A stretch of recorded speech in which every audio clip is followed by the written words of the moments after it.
Tonight we are pleased to present a lecture on the original Olympic Games by none other than Professor Ron Moore. So without further ado, I pass you over to our audience in a packed Albert Hall, London. I'm sorry, it appears what I should have said was, now over to our audience packed into Albert's Hall in Mice-Dropping Mansions, London. Now here he is!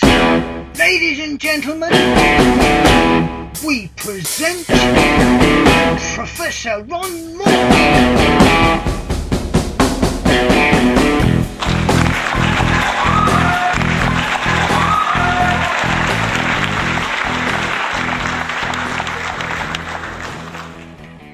Good evening.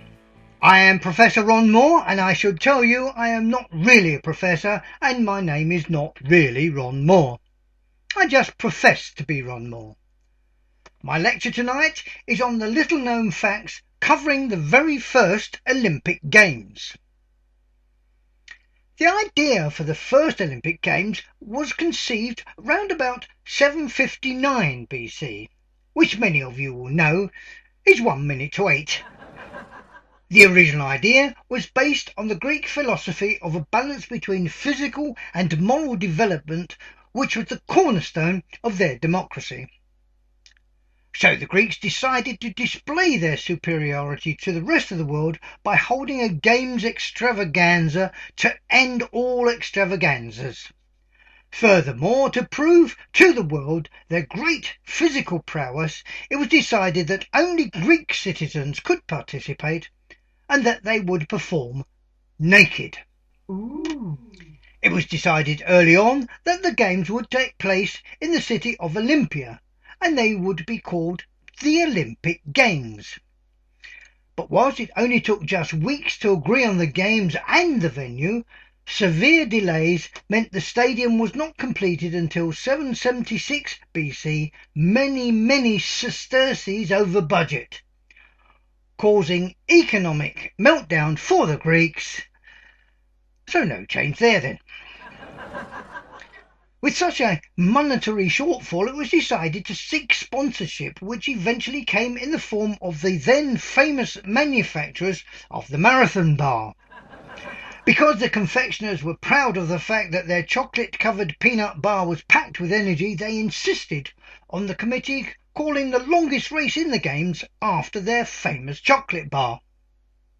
In more recent years, all suggestions that the prestigious marathon be renamed Snickers have failed. A number of the games were considered, but some fell at the first hurdle. As an example of their extreme fitness, it was decided they would create the 100-metre dash, but with a difference. Each contestant would have to hold a coin between their buttocks throughout the run.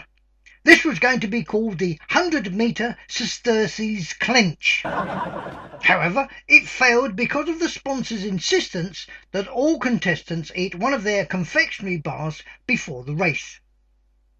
The combination of the chocolate and peanuts caused extreme flatulence, and whilst bent over in the starting blocks, pressure built up to such a degree that on the command "Go!" as they propelled themselves in a forward trajectory with great gusto, many of the runners broke wind, thus peppering the spectators with small change. The high jump was another sport that failed to make the grade. Whilst practising in the buff, one leading exponent of the scissor jump failed to clear the bar, and due to the injuries sustained, was unable to walk properly for a fortnight. The long jump became a further casualty, as naked jumpers found the experience of landing heavily in the pit was similar to a picnic on Margate Beach. Yes, the sand got everywhere, every nook, cranny and crack. The subsequent chafing was such that the long jumpers also found themselves walking with an exaggerated gait. The faster athletes had made a comment of experiencing the wind in their hair, so it was already widely accepted that the pubic area offered a certain amount of wind resistance. particularly when running long distances. So it was decided to consult the famous Italian coiffeur Signor Bellissimo Chini. It was he who shaped and shaved the relevant hair into imaginative, streamlined shapes.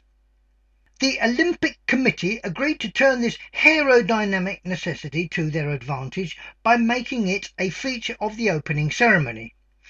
The contestants posed side by side to a fanfare of trumpets proudly displaying their furry outlines. This would forevermore be known as the original bikini line. Many have deliberated over the origins of the eternal fire.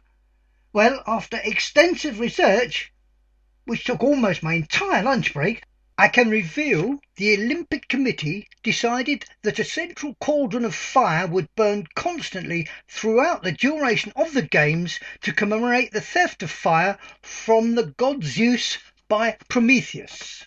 This proved to be a most fortuitous decision, as when a metal grid was placed over the mouth of the cauldron, it gave the crowds somewhere to grill their hamburgers.